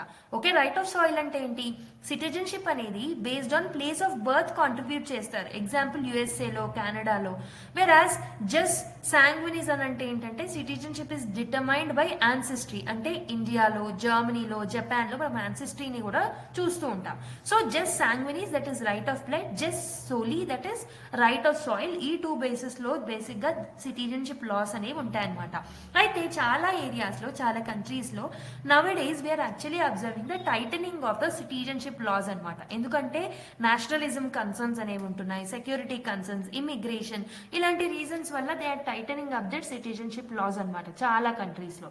Okay, so if you look at more of this particular thing, citizenship laws global perspective లో చూసుకుంటే యుఎస్ఏ అనేది జస్ట్ సోలీ అంటే బర్త్ రైట్ సిటిజన్షిప్ ని follow అవుతుంది under the 14th amendment of 1868. So but recent గా Donald Trump గారు ఇచ్చిన executive order ఏదైతే ఉందో, so this is restricting the automatic citizenship అనమాట to children of non citizens and undocumented immigrants ఎవరైతే ఉంటారో వాళ్ళకి బై బర్త్, వాళ్ళకి పుట్టబోయే పిల్లలకి బై బర్త్ సిటిజన్షిప్ రాదు అని చెప్పేసి ఒక ఆర్డర్ ఇవ్వడం జరిగింది. So if implemented it will actually reduce the legal and illegal immigration, దాన్ని తగ్గించవచ్చు. ఇమిగ్రెంట్ కమ్యూనిటీస్ మీద కూడా వాళ్ళ మీద కూడా ఇంపాక్ట్ అనేది పడుతుంది, including Indians who are actually there. Okay, temporary వీసాస్తో అక్కడ స్టే చేసే వాళ్ళ మీద కూడా ఇంపాక్ట్ అనేది పడుతుంది. అండ్ లీగల్ ఛాలెంజెస్ని కూడా వాళ్ళు ఫేస్ చేయబోతున్నారు. ఓకే, సో యూకేలో ఎలా ఉంటుంది, యూకే అండ్ యూరోప్లో ఎలాంటివి ఫాలో అవుతారు? So they also follow jus soli అనమాట, అంటే బర్త్ రైట్ సిటిజన్షిప్నే ఫాలో అవుతారు. So but have now shifted towards the just sanguinis. Actually just solely అనేది ఉంటుంది, but they have turned towards the right by blood అనమాట. Okay, due to immigration control policies and all. చాలా European countries like Germany, France ఏవైతే ఉన్నాయో వాటిలలో కూడా so people are asking for residency, parental citizenship, so that automatic citizenship రావాలంటే ఇలాంటి కండిషన్స్ని అక్కడ పెట్టడం జరుగుతుంది. If you look at the South Asian countries like India, Nepal, Pakistan, Bangladesh చాలా మట్టుకు జస్ట్ సాంగ్వినిస్ నే ఫాలో అవుతున్నారు అనమాట. So India has abolished something called is jus solely in 1987 itself, ఎందుకంటే ఇలీగల్ ఇమిగ్రేషన్ నే చూస్తున్నాం, especially from Bangladesh and all. Okay, Nepal and Pakistan are also following just sanguinis. So they want to have a strict restrictions on the dual citizenship. So if you look at the citizenship in India ఎలా ఉంది అని అంటే, India యొక్క citizenship loss అనేది evolution, దాని యొక్క evolution చూసుకుంటే 1950లో Indian constitution అనేది so it has granted citizenship based on 4 criterias. Okay, ఒకటి వచ్చేసి బర్త్, ఒకటి డిసెంట్, ఒకటి రిజిస్ట్రేషన్ అండ్ ఇంకొకటి న్యాచురలైజేషన్ అనమాట. And 5th one is incorporation of the territory. So ఏదైనా బయట టెరిటరీని ఇండియాలో ఇన్కార్పొరేట్ చేసుకున్న అందులో ఉన్న వాళ్ళకి ఇండియన్ సిటిజన్షిప్ అనేది వస్తుందన్నమాట. సో అమెండ్మెంట్ కూడా చేశాం దాంట్లో. ఫర్ ఎగ్జాంపుల్ 1987లో 1950 చట్టాన్ని అమెండ్మెంట్ చేశాం, 2004లో కూడా మనము అమెండ్ చేయడం జరిగిందనమాట. ఓకే, సో సిటిజన్షిప్ అమెండ్మెంట్ మనం 2019లో చూసుకుంటే, so this will grant the accelerated citizenship mainly mainly ఎవరెవరికి ఇస్తున్నారు, Hindus, Sikhs, Jains, Buddhist, Parsis and Christians కి ఎవరైతే పాకిస్తాన్ నుంచి, బంగ్లాదేశ్ నుంచి అండ్ ఆఫ్ఘనిస్తాన్ నుంచి వస్తున్నారో బిఫోర్ December 31st, 2014 వాళ్ళకి సిటిజన్షిప్ అనేది గ్రాంట్ చేస్తామని 2019 అమెండ్మెంట్ అనేది చెప్తుంది అనమాట. సో ఇందులో నుంచి ముస్లిమ్స్ ని ఎక్స్క్లూడ్ చేయడం వల్ల సో కాన్స్టిట్యూషనల్ వ్యాలిడిటీ అనేది లేదు, సెక్యులరిజం కి అగేన్స్ట్ గా ఉంది అని చెప్పేసి క్రిటిక్స్ ఆర్గ్యూ చేస్తూ వచ్చారు. Okay, they are saying that this particular amendment is violation of Article 14 right to equality. So it is discriminating based on the religion and JPC. And also it would actually strain relation with India and Bangladesh. India-Bangladesh relations strain అవుతాయి అని చెప్పేసి కూడా కొంతమంది అన్నారనమాట.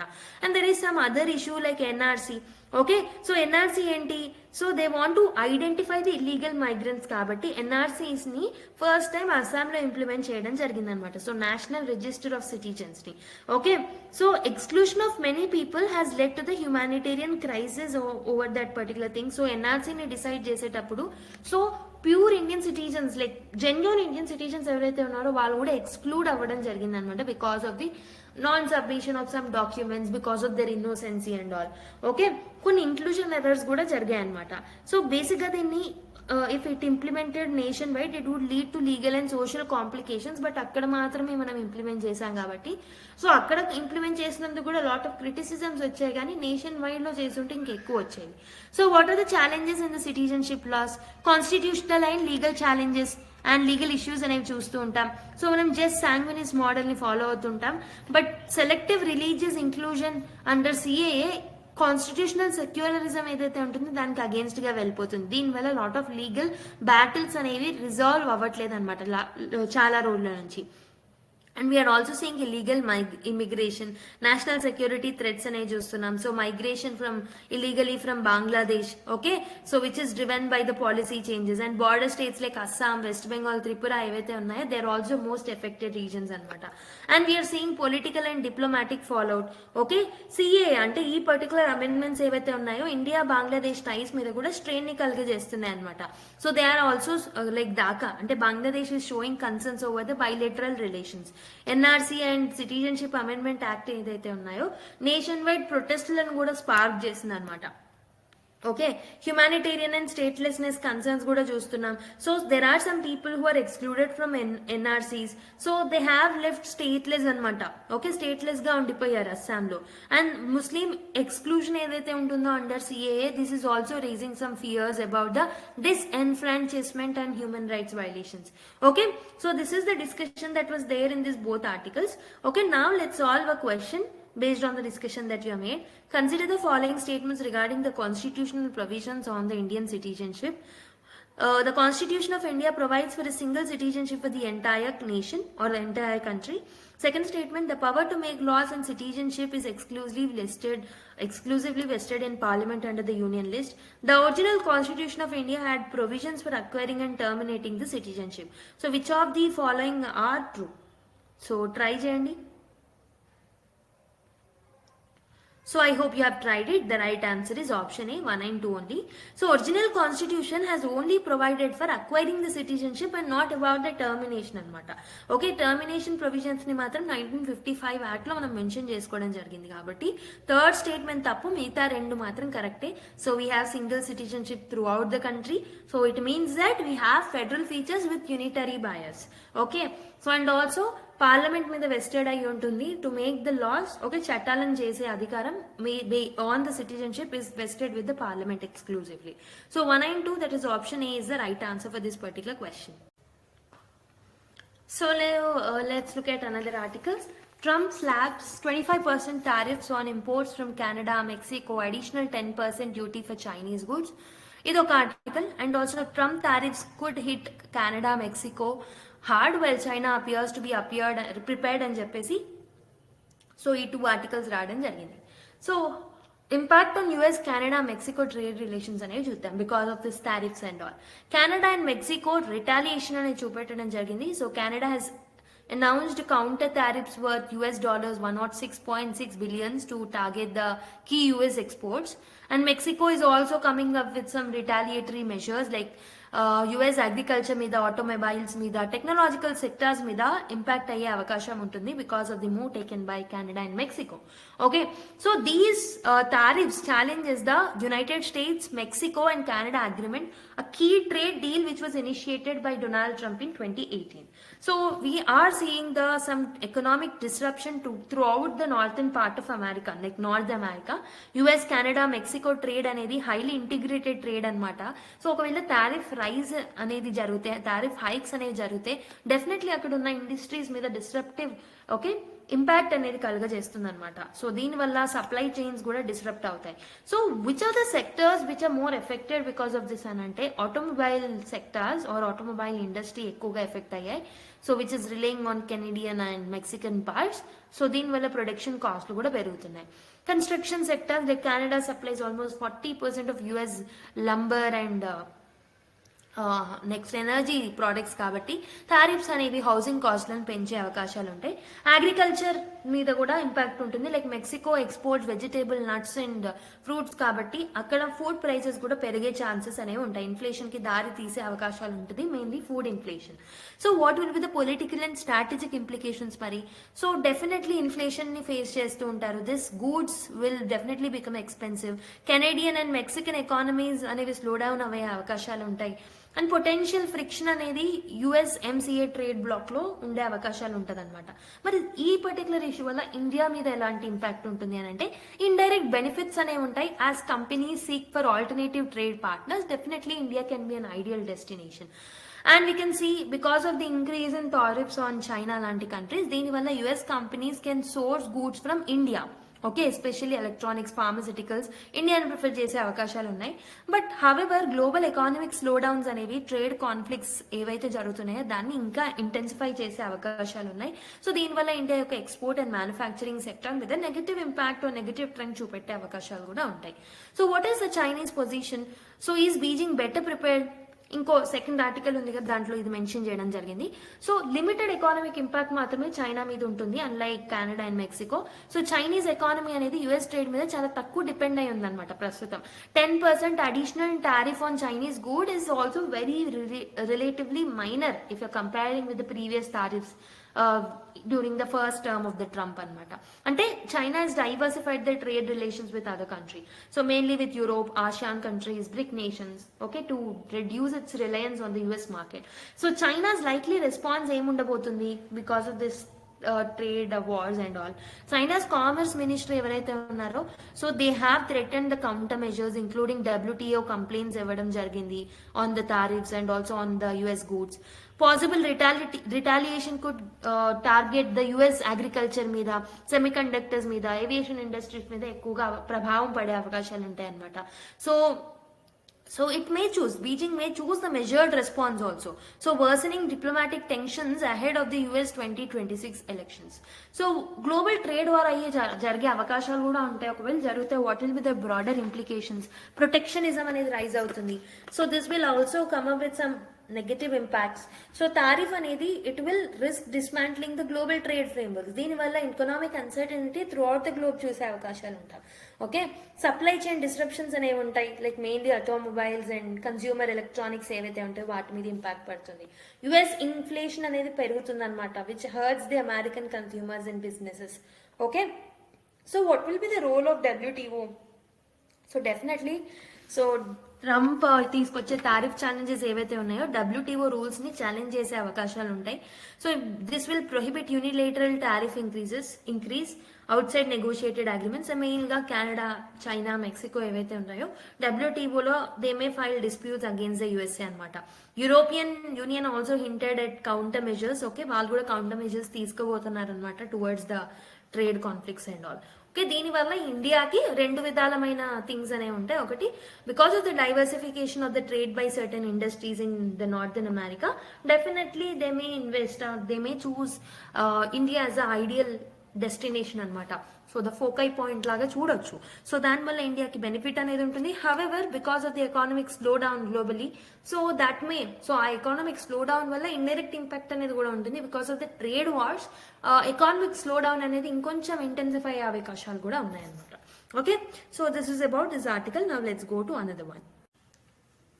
So let's look at another article, the various challenges associated with AI driven genetic testing అని చెప్పేసి ఒక article రావడం జరిగింది.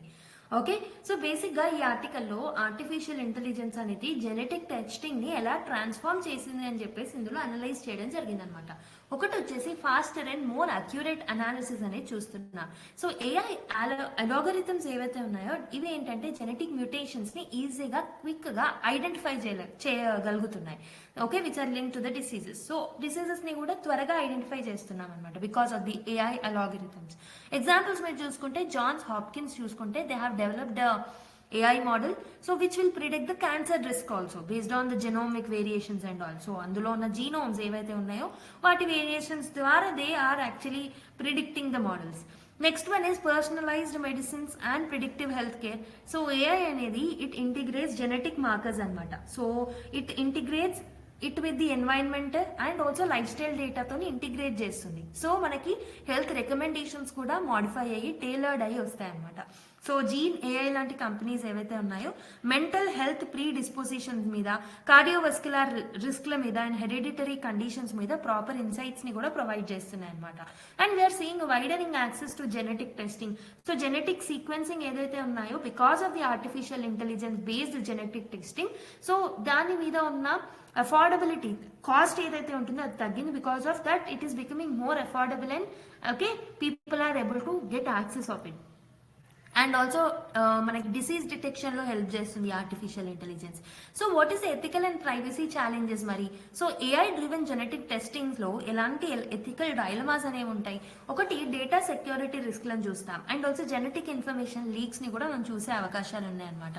So this definitely is vulnerable to hacking. For example, Biotech company has suffered a data breach. Almost 6.9 million genetic records అనేవి expose అయ్యాయి because of the hacking of this particular company. So later it was sold on the dark web అనమాట. Next, genetic discrimination కూడా మనం చూసే అవకాశాలు ఉంటాయి, mainly with respect to health insurance, employment, social policies.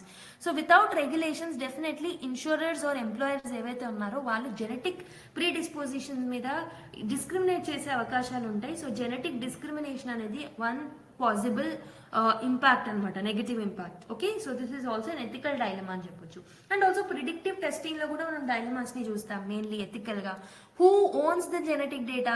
So patients often sign data sharing agreements without fully understanding the implications అనమాట. So patients ఏంటంటే data sharing agreements ని అసలు తెలియకుండానే, డేటా షేరింగ్ అగ్రిమెంట్స్ లో ఉన్న గైడ్ లైన్స్ ఏవైతే ఉంటాయో వాటిని చదవకుండానే, వాటి గురించి తెలియకుండానే they are going to sign their agreements anamata.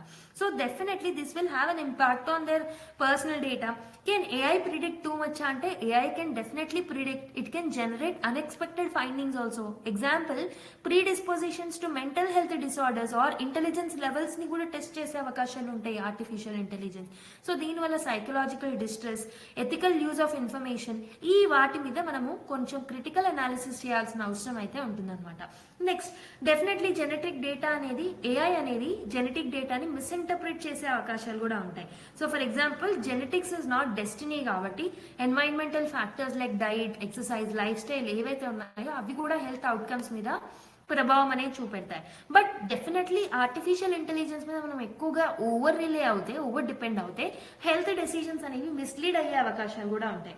ఒకటి వచ్చేసి డేటా బ్రీచ్ ప్రాబ్లమ్స్ చూస్తాం, పర్సనల్ డేటా అనేది ఎఫెక్ట్ అవుతుంది. ఇంకొకటి ఓవర్ ఆర్చింగ్ ఆర్ ఏమంటారు, సో ద డెసిషన్స్ మేము మిస్లీడింగ్. ఓకే, జెనెటిక్ డిస్క్రిమినేషన్ చేసే అవకాశాలు ఉంటాయి, information leaks and data security రిస్క్లు కూడా ఉంటాయి. So these are the ethical dilemmas that is created because of the artificial based genetic testings. Okay, మరి ఏం చేస్తే బాగుంటుంది? What should be the regulatory and governance challenges? So there are lack of global standards. Definitely different countries ఏంటంటే regulations ని తీసుకురావాలి on the genetic privacy. US genetic information non discrimination act అనేది తీసుకొచ్చారు.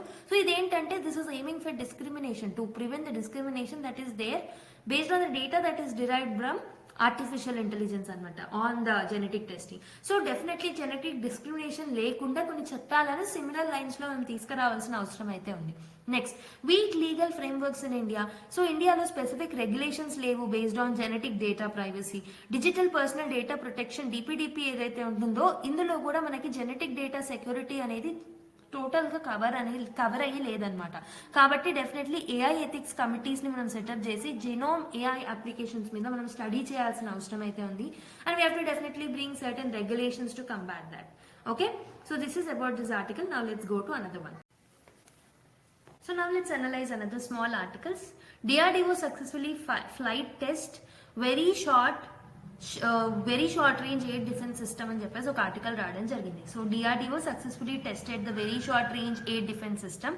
ఎక్కడి నుంచి అంటే ఒరిస్సా నుంచి టెస్ట్ చేయడం జరిగింది అనమాట. సో ఈ పర్టికులర్ మిసైల్ ఎలా డిజైన్ చేశారంటే this is for low altitude high speed aerial threats కోసం దీన్ని డిజైన్ చేయడం జరిగింది, especially the drones. What is the significance and analysis? So దీనివల్ల air defence capabilities of India enhance అవుతాయి. So the test strengthens India's air defence against the drones, unmanned aerial vehicles and low flying aircrafts అనమాట. So ఇది border సెక్యూరిటీకి along the Pakistan and China చాలా helpful అవుతుంది. Next, indigenisation and the defence production.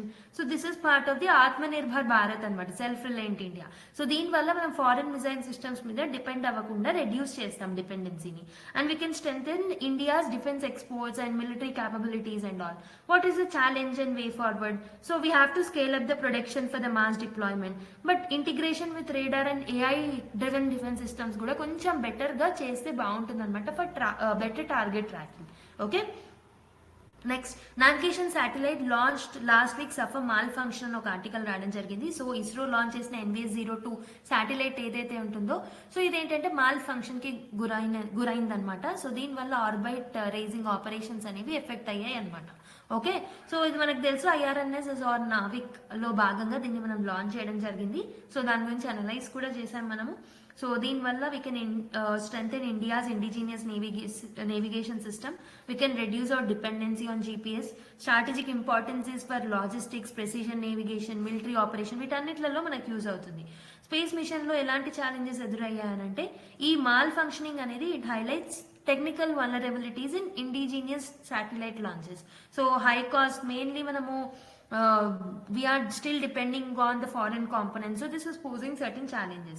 So kabatti more rigorous testing అనేది చేయాలి before launching, so that మనం ఇలాంటి malfunctionings చూడకుండా ఉంటాం అనమాట. And we have to collaborate with private sector for high-tech space companies, like private sector high-tech space companies తో collaborate అవ్వాల్సిన అవసరం అయితే ఉందన్నమాట. Next India is reviewing it stands on crypto అని ఒక ఆర్టికల్ రావడం జరిగింది. సో క్రిప్టో పాలసీ మీద రివ్యూ చేయబోతుంది అనమాట India due to the global shift, including US crypto friendly policies కూడా డొనాల్డ్ ట్రంప్ తీసుకొస్తున్నారు కాబట్టి so India is also thinking about that. So the review may delay India's discussion paper on crypto currencies. So why it is important, so ఈ particular move అనేది ఎందుకు important, innovation and regulation ని మనం రెండింటిని balance చేయగలుగుతాము. So we can be cautious about the crypto. So దానివల్ల రిస్క్లు ఏవైతే ఉన్నాయో like financial frauds, volatility, instability వాటన్నిటిని అడ్రస్ చేయొచ్చు. ఓకే, సో గ్లోబల్ లో కూడా there is a trend towards the crypto regulation అనమాట. They are not banning it but they are bringing the regulation. So same thing India కూడా చేయొచ్చు. So what is crypto's role in India's digital economy అని అంటే India has a large crypto investor base, almost 100 million users ఉన్నారు crypto currencies కి.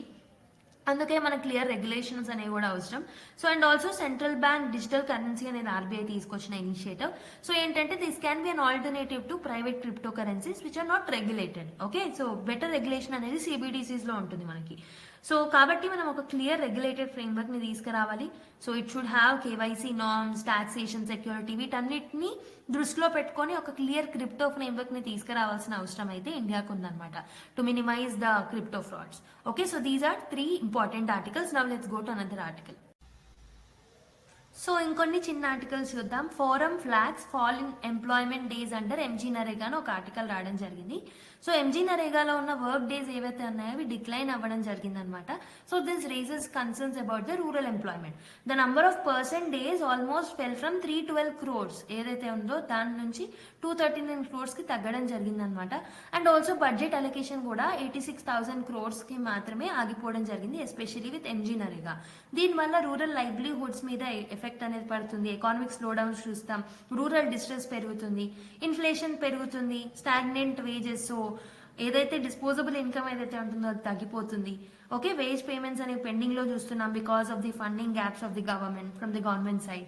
Okay, so కాబట్టి higher budget allocations అనేవి అవసరం. Rural employment generation అనేది చాలా ఎఫెక్టివ్ కాబట్టి బడ్జెట్ ఎక్కువగా ఎలకేట్ చేయాలి. And we have to link MG NREGA with skill development and MSMEs to create long term rural jobs also.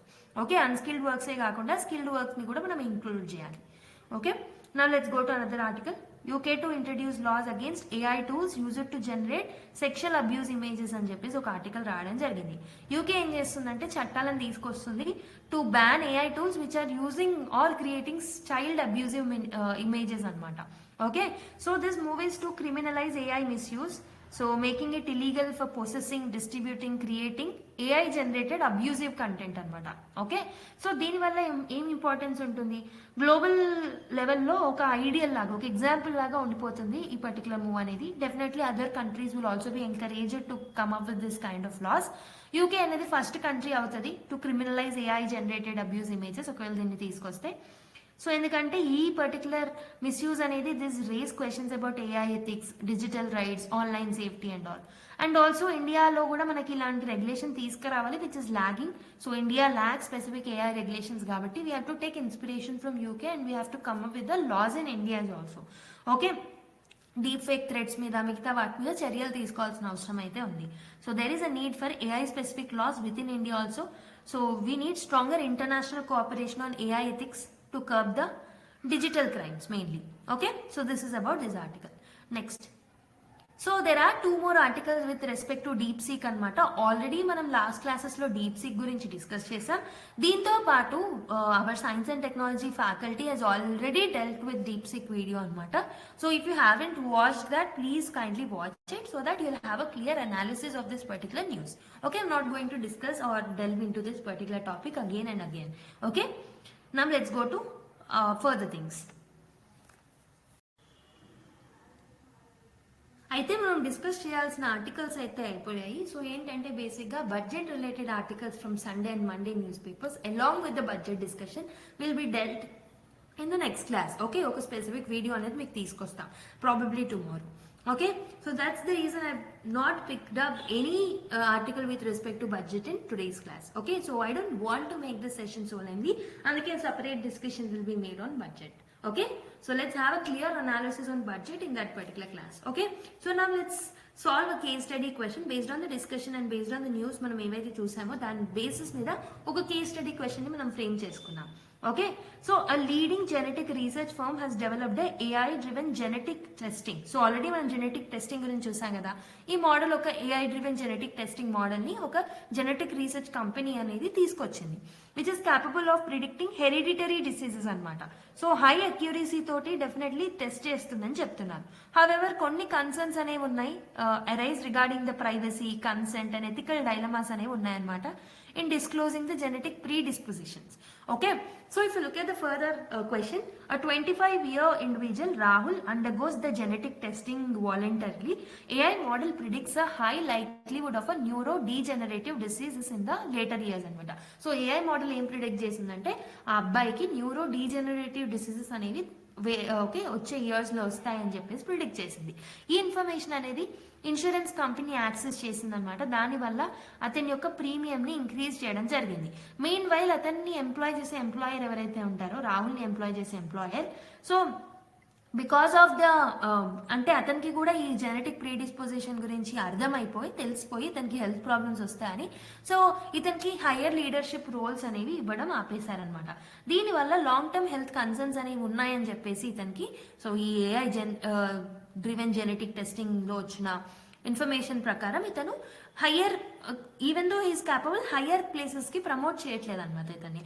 దీనివల్ల Rahul is feeling discriminated against this particular issue and debates whether such data should be accessible to a third parties అనేది ఇక్కడ మనకి rise అవుతుంది. So he is also unsure whether he could disclose the information to his family members as they also carry the same genetic risk. So in this context వాళ్ళు ఏం అడుగుతున్నారంటే identify and discuss the ethical issues involved in the AI driven genetic testing. So దీని బేసిస్ మీద AI driven genetic టెస్టింగ్లో ఎలాంటి issues ఉంటాయి, ethical dilemmas ఏమేమి ఉంటాయి అనేది first part of the question. Next one is as an ethics officer or an IAS officer advising a policy making body suggest measures to ensure ethical and fair use of the genetic data while maintaining the technological progresses. Okay, మీరే officer అయితే definitely ఏం policies ని suggest చేస్తారు అనేసి మీకు ఇక్కడ question అనమాట. So first thing you have to identify what are the different ethical dilemmas are there with respect to this issue. Next you have to give up a solution as a policy maker anamata. Okay, so try to pause the video and attempt this particular question by your own. So basic ga manam news lo chusin danni case study laga convert chesi mee question ivvadam jarigindi anamata. Okay, so let me tell you the answer. So AI driven genetic testing ఏదైతే ఉంటుందో this is a revolutionalising healthcare అనమాట. Okay, this is definitely health కేర్ని బాగుపరుస్తుంది. Definitely hereditary డిసీజెస్ని ఎర్లీగా predict చేయగలుగుతుంది. However ఇది కొన్ని ఎథికల్ డైలమాస్ని కూడా తీసుకొస్తుంది related to privacy, discrimination, consent, social implications కూడా వస్తాయి. సో ఈ కేస్ ఆఫ్ రాహుల్ ఏదైతే ఉంటుందో this shows that this is highlighting that there is a need for a balanced approach. So scientific ప్రోగ్రెస్కి, ఎథికల్ సేఫ్ గార్డ్స్కి ఒక బ్యాలెన్స్డ్ అప్రోచ్ అనేది ఉండాలని ఈ పర్టికులర్ కేసు చూపెడుతుంది. So now let's analyse the first address the first part of the question, that is what are the ethical issues that are there with respect to this. ఒకటి వచ్చేసి privacy violation అనమాట. రాహుల్ యొక్క genetic data ఏదైతే ఉంది అది it was accessed without his explicit consent. So అతని consent లేకుండానే అందరికీ తెలిసిపోయింది అనమాట. దీనివల్ల అతని రైట్ ఆఫ్ కాన్ఫిడెన్షియాలిటీ అనేది లూజ్ అయిపోయాడు. Next one is discrimination and stigmatisation అనేది చూస్తున్నాం. So there is an increase in insurance premium that you have seen and workplace bias అనేది చూస్తున్నాం. దీనివల్ల జెనెటిక్ డిటర్మినిజం అనేది పెరిగిపోయింది అనమాట. ఓకే, సో జెనెటిక్ డివైడ్ అనేది వచ్చింది. Because of this he was actually it was leading to the unfair treatment of him. Next one, there is a dilemma between autonomy versus social responsibility. So should Rahul disease like disclose his genetic risk to the family, లేకపోతే should he put it himself like confidential గా పెట్టుకోవాలనే ఒక ethical dilemma కూడా raise అవుతుంది. Data security and misuse. So unauthorised access ఉండడం వల్ల to the sensitive health information, దీనివల్ల cyber security and potential misuse అనేది మనం చూడగలుగుతాం by corporate entities. And informed consent and psychological impact. So individuals ఏంటంటే they may not fully comprehend the implications of genetic results అనమాట. So తెలియకుండానే genetic genetic కి సంబంధించిన information ని సైన్ చేసేస్తూ ఉంటారు. దీనివల్ల యాంగ్జైటీ, డెసిజన్ మేకింగ్ డైలమాస్ అనేవి వాళ్ళకి వస్తాయి. So these are the different ethical dilemmas that are there with respect to this particular issue. So as a policy maker, what should be the recommendation that you have to give? Definitely data privacy laws ni మనం తీసుకురావాలి. Robust data protection regulations అనేవి తీసుకురావాలి, similar to that of the GDPR. Okay, దాంట్లో కూడా few provisions related to genetic testing గురించి మనం add చేయాలి. Non discrimination policies ని తీసుకురావాలి. Government should ensure that employers and insurance companies ఎవరైతే ఉన్నారో సో వాళ్ళు ఈ పర్టికులర్ జెనెటిక్ డేటాని యూజ్ చేసుకొని ఇండివిజువల్స్ యొక్క డిసడ్వాంటేజ్డ్ అయ్యేలాగా ఎలాంటి పాలసీస్ ని తీసుకురావద్దు అని గవర్నమెంట్ స్వతహాగా కొన్ని గైడ్ లైన్స్ ని పాలసీస్ ని తీసుకురావాలి. కన్సెంట్ ప్రోటోకాల్స్ అనేవి తీసుకురావాలి. AI డ్రివెన్ జెనెటిక్ టెస్టింగ్ ఏదైతే ఉంటుందో స్ట్రిక్ట్ గైడ్ లైన్స్ ని ఫాలో అవ్వాలన్నమాట. సో దట్ ఇండివిజువల్స్ యొక్క ప్రైవసీ అనేది థ్రెట్ ఉండకుండా ఉంటుంది. So we can understand the risk and consequences before opting in. Transparent AI algorithms are important. So regulatory oversight on AI models is important. Okay, so that fairness ni, accuracy, non-biased decision making ni మనం చేయొచ్చు. Public awareness and ethical oversight committees ni తీసుకురావాలి. We have to sensitize people about the genetic data sharing వల్ల implications ఎలా ఉంటాయని. Okay, we have to establish independent ethical committees also to regulate AI applications in genetics. So these are the solution as a policy maker that you can give in order to curb this negative impact. Okay, so conclusion ఎలా రాయగలుగుతారు? AI in genetic testing is a double edged sword కాబట్టి definitely so ఇది medical advancements ని తీసుకొచ్చినప్పటికీ ethical రిస్క్లను post చేస్తుంది కాబట్టి ఒక comprehensive regulatory framework అనేది మనం తీసుకురావాలి. And we have to come up with a ethical AI development. Okay, so that we can have a balance between the technological innovation and also the human rights on the other hand. So ee case edaithe untundo this shows the Gandhian principle of sarvodaya anamata. Sarvodaya ante welfare of all. So this ensures that technology anedi it benefits individuals without infringing on their dignity and rights. Okay, I hope you have understood how to attempt this kind of questions. Okay, so ఇప్పుడు మనము other segment of the వీడియోకి వెళ్ళిపోదాం. That is the final segment, keyword glossary. Okay, ఈ particular keywords ఏవైతే ఉంటాయో definitely you can utilise these particular keywords in your mains answer. So first keyword that we have picked is ethnic fault lines anamata. Okay, so ethnic fault lines ante entante there are some deep divisions that are there, some deep tensions ane untai between different ethnic groups. For example, Assam lo manaki, okay, Manipur lo, so there are different ethnic groups untai kada. Aa ethnic groups madhyalo unna tensions anevi divide ayinappudu perigipoyinappudu so ee fault lines anevi kuda enhance avutayi anamata. So danne manam ethical fault lines antam. Fault lines are widening up. So these divisions can be historical, cultural, political, A reason అయినా కానివ్వచ్చు. But there will be a lot of discrimination among themselves. Okay, there will be a disputes among themselves. So for example, how to use this kind of words ante the recent clashes in Manipur underscore the widening ethnic faults or ethnical fault lines ఏవైతే ఉంటాయో widen అవుతున్నాయి because of the clashes between different ethnic groups in Manipur అన్నమాట. కాబట్టి ఒక delicate balance అనేది అవసరం between security and the inclusive governance. Next, second important keyword that I am going to train you is white collar crime networks anamata. White collar crime networks ante these are the organized groups. ఏవైతే ఈ organised groups ఎవరైతే financial frauds లో, corporate scams లో, money laundering లో, corruption లో ఇలాంటి activities లో పాల్గొని ఉంటారో at high levels of business and government, వాళ్ళని మనం వైట్ కాలర్ క్రైమ్ నెట్వర్క్స్ అంటాం అనమాట. For example how we can use this word అని అంటే regulatory loopholes and offshore tax havens వల్ల, లైక్ వేరే దేశాలలో టాక్సేషన్ సిస్టమ్ ఎక్కువగా ఉండకపోవడం వల్ల, మినిమల్గా ఉండడం వల్ల, అండ్ రెగ్యులేషన్స్లో లూప్ హోల్స్ ఉండడం వల్ల ఇలాంటి వైట్ కాలర్ క్రైమ్ నెట్వర్క్స్ అనేవి ఎన్హాన్స్ అవుతున్నాయి. దీనివల్ల మనకేం తెలిసిందంటే this necessitates the financial oversight. So మనం ప్రాపర్ ఇంటర్నేషనల్ కోఆపరేషన్తో ముందుకు రావాలి, ఫినాన్షియల్ ఓవర్ సైట్తో ముందుకు రావాలి, బెటర్ సర్వేలెన్స్ అనేది ఉండాలి in order to curb this particular white collar crime networks అనమాట. Okay, white collar crime networks అనే ఈ వర్డ్ని మీరు ఎక్కడ యూజ్ చేయొచ్చు? Whenever you're writing answer with regards to money laundering, corruption, corporate scams, okay, and many more. So first thing that we have learned is ethnic fault line. Second thing we have learned is white collar crime networks. Okay, so next one, retaliatory tariff.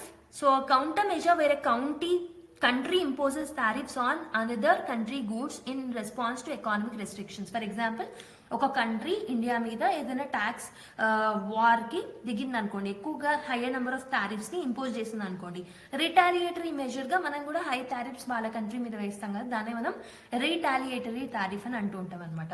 So Canada has impose 25% tariff on US goods after Trump tariff hike. Okay, so a small homework to you. So we have completed 3 words from today's discussion which are important to be used in your mains answers. So ఒక చిన్న thing ఏంటంటే, మనం last క్లాసెస్లో నేర్చుకున్న ఒక్క particular ఏదైనా మీ ఇష్టం ఉన్న కీవర్డ్ని పిక్ చేసి మీ ఓన్ సెంటెన్స్ని ఫామ్ చేయండి. అండ్ ఆల్సో ఈ రోజు మనం ఈ 3 వర్డ్స్ని యూజ్ చేసాం కదా, వీ హ్యావ్ లెర్న్ 3 వర్డ్స్ కదా, like retaliatory tariffs, white collar crime networks, ethnic fault lines, any one of the 3 ఒకటి పిక్ చేసుకొని మీ ఓన్ సెంటెన్స్ని ఫామ్ చేయండి. Okay, so restrict your self to the UPSC syllabus. So out side the UPSC syllabus use చేయకుండా UPSC సిలబస్లో ఉన్న పాయింట్స్ని pick చేసుకొని you can actually frame some sentence. Okay, and try to comment that particular sentence in the comment box. Okay, let me know how much you people are getting benefit out of this. So మీరు యాక్టివ్గా participate చేస్తే definitely I will feel happy. Okay, so I'll feel encouraged to come up with such an initiatives. I am thinking that ఈ case study type of discussions అనేవి మీకు అర్థమయ్యాయి అనుకుంటున్నా, and I think these are highly helpful to you. Okay, so one day anecdote తో ముందుకు వస్తున్నాం, ఇంకో రోజు case స్టడీతో ముందుకు వస్తున్నాం. యాజ్ యూజువల్ కీవర్డ్స్ అనేవి డైలీ తీసుకొస్తున్నాం. సండే రోజు మనకి న్యూస్ పేపర్ డిస్కషన్ ఉండదు కాబట్టి relevant articles are discussed in today's class, and definitely బడ్జెట్కి సంబంధించి ఇంకో వీడియో తీసుకొస్తామని చెప్పాను. Okay, thank you everyone. మీకు మా ఇనిషియేటివ్స్ అండ్ మా ఎఫర్ట్స్ నచ్చినట్టయితే లైక్ చేయడం మర్చిపోద్దు, and also please subscribe to our channel. కొత్తగా చూస్తున్న వాళ్ళు సబ్స్క్రైబ్ చేసుకొని నోటిఫికేషన్ బెల్ ఐకాన్ కూడా క్లిక్ చేసుకోండి, సో దాట్ మేము వీడియో అప్లోడ్ చేయగానే మీకు నోటిఫికేషన్ అందుతుంది. అండ్ మీ ఫ్రెండ్స్ అండ్ ఫెలో ఆస్పిరెంట్స్తో షేర్ చేయడం మర్చిపోద్దు, and leave your feedback through the comment box. Okay, thank you everyone, keep smiling, bye bye, and let's meet in the next class.